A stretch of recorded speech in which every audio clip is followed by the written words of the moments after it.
How's it going? My name is Keith Banley. I'm here at Superior Physical Therapy, and I get a lot of questions from my patients about what is the #1 exercise that you can do for plantar fasciitis and Achilles tendonitis. Well, if you recall that any of the talks we had on what you can do for that, or what areas of the body that you can do for that, remember it's the whole body works together as a team. There's areas that you work on as the foot, the hips, and the thoracic spine. There's a lot of areas that you can go after, and it depends. But if you want to pick one specific spot and one #1 exercise, I would go right in the middle. I would choose those hips. I would go right after those hips. And there's a couple ways you can kind of go about this. You can kind of go, and so for instance, if it's my right hip and I want to take pressure off the inside of my foot as the plantar fascia is on my right foot, I would kind of go after stretching out my right hip flexor in a way with my back foot turned in, okay? And then you would just do a little mob exercise, or kind of like pulse exercise, kind of loosen that up, do it for about a minute.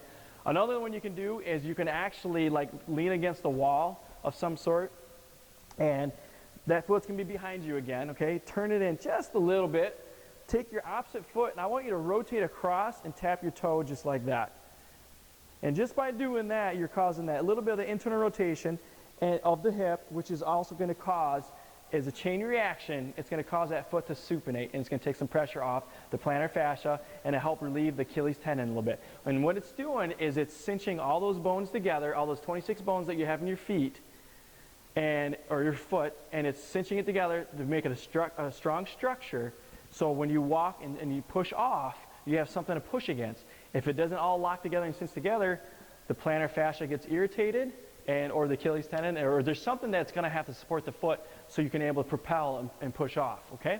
So once again, I would try to do a little bit of the hip flexor stretch, or turn that back foot in and kind of lean forward and tuck your tail in and just kind of come forward and feel that stretch here. And then also lean against the wall, make sure that foot's behind you, turn it in just a little bit, take the opposite foot, rotate, and tap just like that, cause an internal rotation of the hip, which is also going to cause that little bit of that supination of that foot. And that's the #1 exercise I got for you.